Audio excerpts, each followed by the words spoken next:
Muchísimas gracias, señor presidente. Yo quería presentarle a esta corporación algunos argumentos a propósito de las circunscripciones especiales de paz. Porque yo creo que aquí hay un tema, senador Sherpa, y es, estos municipios, senadores, efectivamente han estado por fuera, digamos, del Estado colombiano, lejos de las instituciones, pero no han estado, como se pretende decirle en esta primaria, lejos de las instituciones porque los colombianos hayamos decidido olvidarlos o porque los colombianos no hayamos querido llegar a esas regiones. Todo lo contrario, han sido las circunstancias de violencia en contra de esos pobladores, en contra de quienes llegan allá, en contra de que el propio Estado llegue, las que han impedido que esos territorios se integren a la nación colombiana.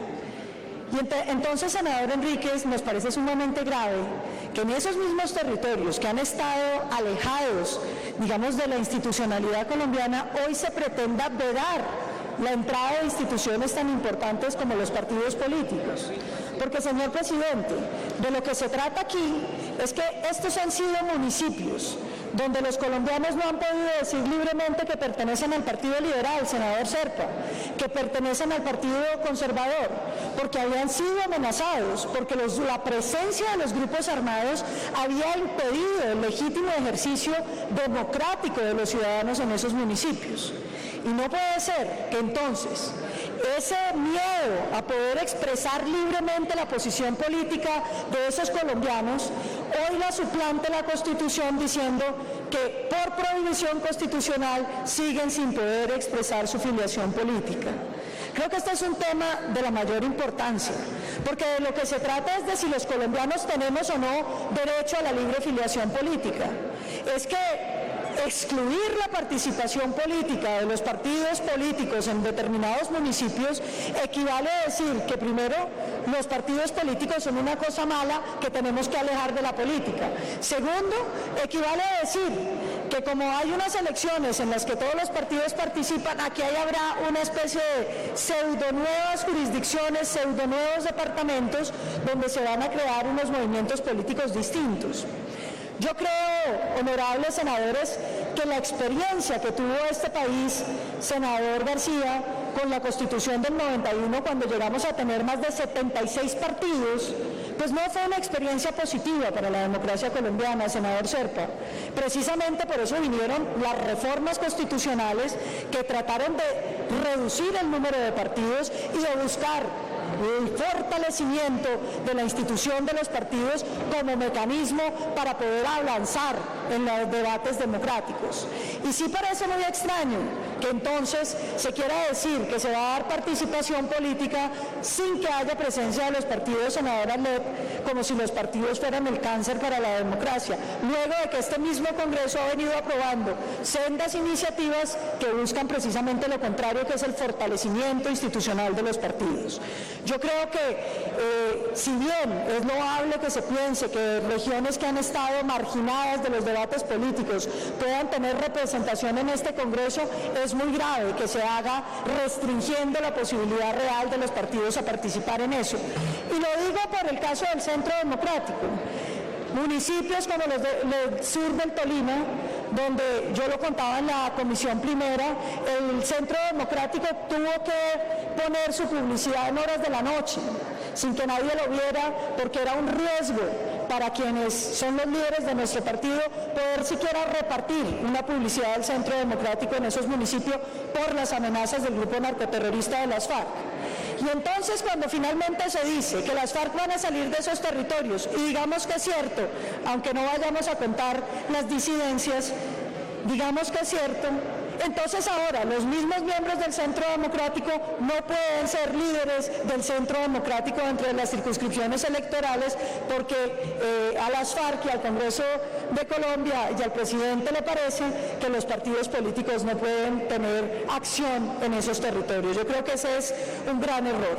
El segundo aspecto que quisiera presentarles es el siguiente. Esos territorios que están dejando las FARC son territorios donde están los cultivos ilícitos. Ya lo decía el senador Rangel, prácticamente todas las circunscripciones de las que estamos hablando son circunscripciones que tienen cultivos ilícitos. ¿Cuánto tiempo necesita, senadora? 3 minutos. ¿Qué tal 2? Bueno, lo intente, yo sé que lo logra. 2 minutos para la senadora Paloma. Gracias. Entonces, esos sitios también son los que tienen las grandes explotaciones petroleras, senadora Nora. Y entonces uno se pregunta, ¿quiénes van a ser los representantes de esos territorios? Estamos en una crisis en el sector petrolero, senador Mauricio, usted lo sabe, nos quedan 5 años de petróleo en el país, porque ha sido imposible que las empresas sigan haciendo exploración por la negativa de las comunidades con mucho direccionamiento político. Imagínense lo que va a pasar en estos territorios donde los representantes a la Cámara no pertenecen a los partidos, sino que van a ser prácticamente partidos de las FARC o de las organizaciones criminales que las están reemplazando en esos territorios. El enorme peligro aquí, senador Arlet, es que le estamos entregando el control de un territorio absolutamente sensible que necesita la intervención efectiva del Estado, la presencia efectiva de los partidos políticos, que son instituciones de nuestra democracia, y no lo contrario, no la marginación total para terminar quién sabe en qué liderazgos basados en los cultivos ilícitos, en la minería ilegal. Senador, ustedes saben que la minería ilegal se está tomando este país. Entonces, si el Congreso de la República decide que los partidos políticos son prácticamente un cáncer y decide entregarle más bien a los grupos ilegales, a los grupos de minería ilegal, a los narcotraficantes, 16 curules en el Congreso de la República, estamos llevando a esos territorios a una situación mucho más grave de la que enfrentan hoy en día, porque además estamos legalizando las estructuras criminales que hoy tienen presencia en esos territorios. Yo quiero convocar a este Senado a que hagamos una reflexión profunda de lo que esto puede significar en el mediano y largo plazo del país, porque una cosa son las noticias sobre que se avanza en darle gusto al narcoterrorismo y otra las consecuencias que van a tener que vivir los ciudadanos de Colombia que están en esos territorios a merced de los grupos violentos, y una muy grave de términos socioeconómicos en las posibilidades de explotación y producción mineroenergética y petrolera en esos territorios. Yo le agradezco, presidente, estos minutos adicionales, pero sí invitaría a este Congreso a una reflexión profunda. Los partidos políticos son piezas fundamentales de la institucionalidad democrática. Sacarlos de las posibilidades de representar a los ciudadanos es herir la democracia, debilitar el sistema y abrir una puerta para que grupos ilegales ocupen curules en el Congreso. Muchísimas gracias.